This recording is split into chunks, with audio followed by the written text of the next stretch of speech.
Rise of Nationalism in Europe, Part 4. In the previous video, we have learnt about a revolution of liberals in 1848. In this video, we are going to learn about making of Germany and Italy. In 1848, conservative forces were able to suppress liberal movements, but they could not restore the old order.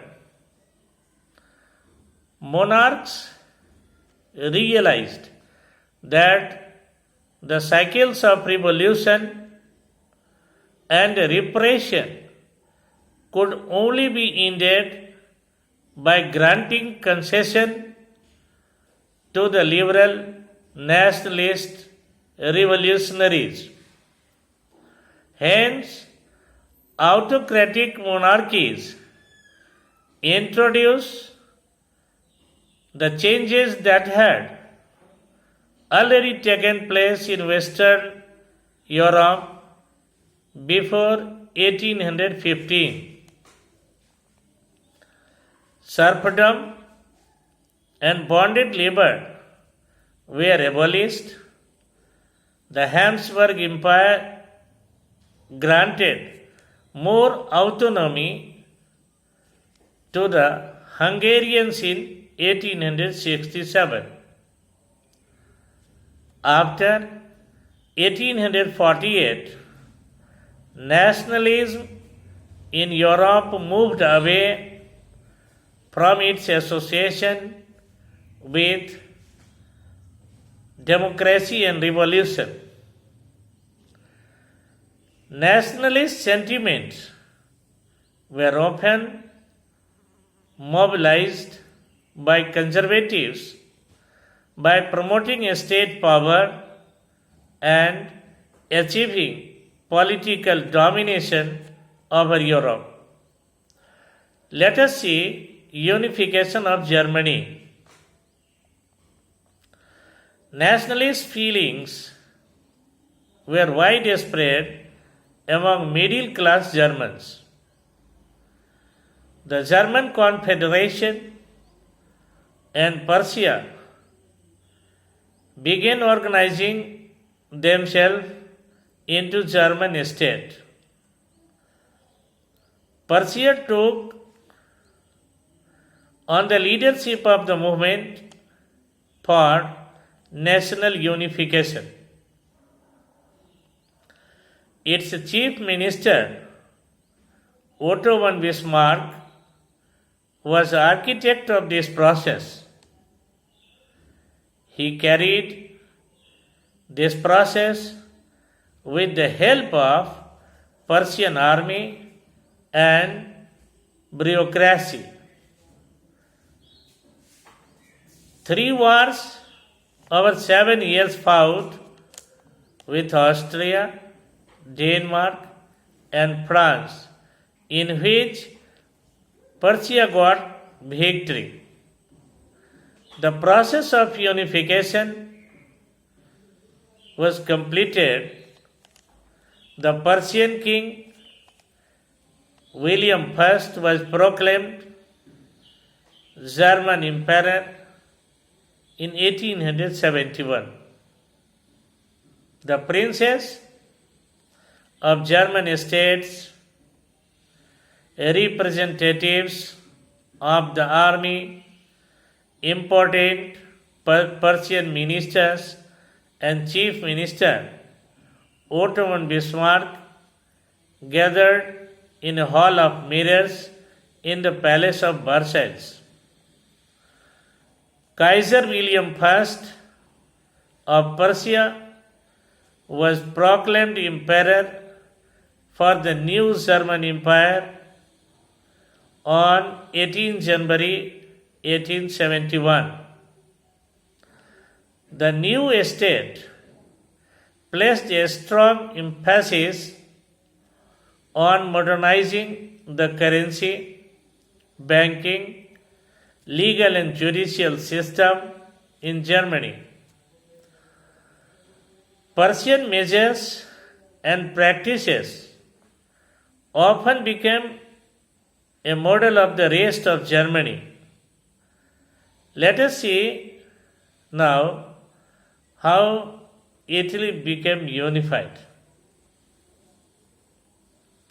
Like Germany, Italy too had a long history of political fragmentation. Italy was divided into 7 states, of which only Sardinia Piedmont was ruled by an Italian princely house. The north was under Austrian Habsburg. The center was ruled by the Pope, and the southern region were under the dominance of the Bourbon kings of Spain. Even Italian languages were not common. They had many regional and local variations. Giuseppe Mazzini had coherent program for unitary Italian Republic during 1830s. He had formed a sacred society, Young Italy. The failure of revolutionary uprisings in 1831 and 1848 meant that the king Victor Emmanuel II of Sardinia Piedmont could unify the Italian states through wars. The ruling elites of this region thought a unified Italy offered them the possibility of economic development and political dominance. The chief minister Cavour led the movement to unify the regions of Italy, was neither a revolutionary nor a democrat. Through a tactful diplomacy and alliance with France engineered by Cavour, Sardinia Piedmont succeeded in defeating the Austrian forces in 1859. Under the leadership of Giuseppe Garibaldi, a large number of armed volunteers joined the fray. Two Sicilies in 1860, they succeeded to drive out the Spanish ruler with the support of the local peasants. In 1861, Victor Emmanuel II was proclaimed King of Italy. Now, let us see some strange cases of Britain. The history of nationalism in Britain was different from the rest of Europe. Before the 18th century, there was no British nation.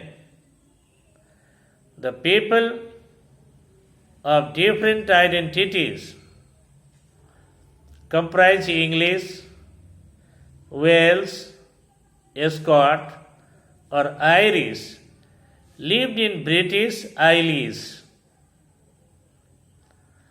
The Act of Union of 1707 between England and Scotland resulted in the formation of United Kingdom of Great Britain, thus lead to the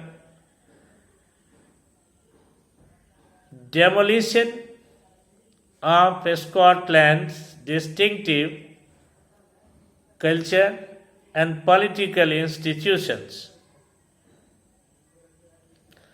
Ireland was forcibly included into the kingdom in 1801.